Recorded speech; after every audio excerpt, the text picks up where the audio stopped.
ความสวยงามของทะเลหมอกอยู่ที่ภูผาด่างซึ่งเปรียบเหมือนอยู่บนสวรรค์พร้อมทั้งมีภูผาอันกว้างใหญ่สุดสายตาที่มหัศจรรย์นี่คือภูด่างแขวงเวียงจันทน์มนต์เสน่ห์แห่งธรรมชาติอันสวยงามและมหัศจรรย์เหมือนกับว่าอยู่บนสวรรค์สันฟ้าที่เต็มไปด้วยทะเลหมอกอันกว้างใหญ่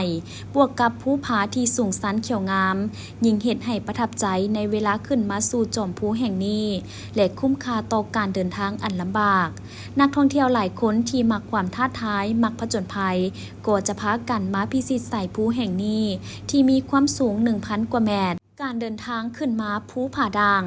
นักท่องเที่ยวบอกว่ายกให้เป็นเส้นทางที่ยากและท้าทายอีกเส้นทางหนึ่งของสายภูเขาควายทั้งแบกกระเป๋าเดินทางหนักและย่างขึ้นเส้นทางที่สูงชันเกือบ90 ส่วนห้อยของระยะทางทั้งหมดต้องใช้ความอดทนและใจสู้แท้ๆจึงจะไปฮอดจุดหมาย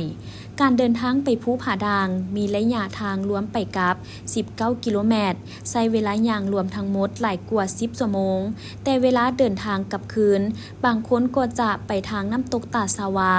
ถึงว่าจะพบความท้าทายและอิดเมื่อยแต่หลายคนบอกว่าคุ้มค่าในการเดินทางเพราะธรรมชาติอยู่ถึงจอมภูแม่นแสนสวยงามและมหัศจรรย์เฮ็ดให้นักท่องเที่ยวประทับใจบ่มีวันลืมโดยเฉพาะผู้ที่มักการผจญภัยพากันมาสัมผัสกับมนต์เสน่ห์ของภูผาด่างแห่งนี้